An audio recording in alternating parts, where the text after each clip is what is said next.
아이들이 SNS나 유튜브에서 가르쳐 주는 것을 더 신뢰합니다. 그대로 두어도 괜찮을까요? 라고 질문해 주셨어요. 아이들이 부모님이나 이제 선생님들이 가르쳐 주는 지식보다는 SNS나 유튜브에서 이제 가르쳐 주는 것을 더 신뢰하는 경우가 많죠. 이는 부모님이나 선생님들의 경우에 이제 어른들의 생각 기준에 맞춰서 이제 가르치려고 하다 보니까 이제 아이들의 입장에서 볼 때는 가르쳐 주는 그 지식 교육이 약간 고리타분하다고 느낄 수도 있고, 그래서 이제 지식 교육만 이제 하면 아이들은 이제 스트레스를 받게 됩니다. 이와 달리 이제 SNS나 유튜브 등에서는 막 매번 새롭고 또 지식들을 알기 쉽고 재밌게 영상을 만들거나 이제 정보를 제공하다 보니 몰입하는 것도 더 좋습니다. 그래서 같은 지식 교육이라고 하더라도 이제 이렇게 가르쳐 주는 방식에 따라서 호불호가 이제 갈리게 되는데요. 특히나 요즘은 인터넷이 필수가 되었습니다. 학교에서도 이제 다 모든 게 다 온라인으로 진행이 되기도 하고, 그리고 이 핸드폰, 스마트 기기나 이런 것들이 너무 많이 제공이 되다 보니까 아이들이 이제 SNS나 유튜브 등 이런 데 이제 노출되는 것도 훨씬 많죠. 그래서 이 아이들이 이제 SNS나 유튜브 등에서 정보들이 많이 노출이 되어 있다 보니 자기가 이제 생각 기준을 형성하는 시기에 다양한 지식들과 정보들이 그대로 흡수되게 됩니다.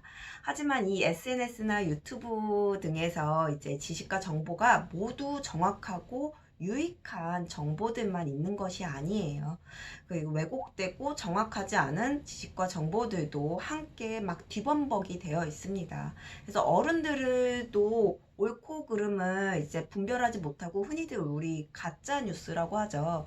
이렇게 가짜 뉴스 등을 통해서 왜곡된 지식과 정보를 이제 얻고 그러고서는 이제 잘못된 판단을 하는 경우도 참 많아요.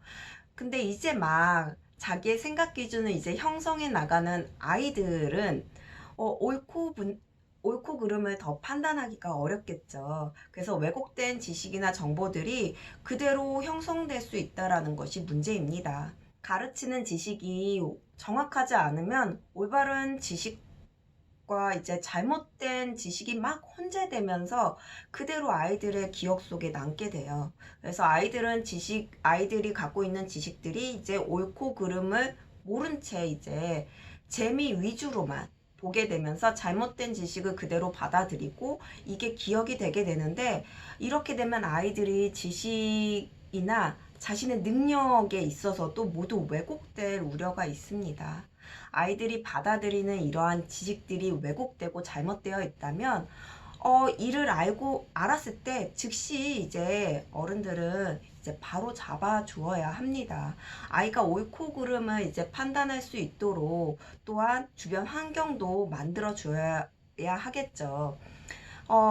특히나 또 SNS나 유튜브 등 이런 데서 운영하시는 분들이 있잖아요. 지식과 정보들을 막 업로드 해놓고 하시는 분들도 이익을 목적으로 막 재미만을 추구하는 것이 아니라 자칫 이게 잘못되어서 잘못된 지식과 정보로 인해서 이제 성장하는 아이들의 자아 형성에 이제 심각한 문제를 발생시킬 수도 있다라는 것과 이 심리 문제가 생길 수도 있다라는 것을 알고 이 정확한 지식과 정보를 제공하기 위해서 신중하게 생각하고 올바른 지식을 알려주기 위한 노력을 해야 할 것이라고 봅니다. 저희 마더 테라피 또한 이제 올바른 지식과 정보를 알려드리려고 많이 노력을 하도록 하겠습니다. 참고하시기 바랍니다.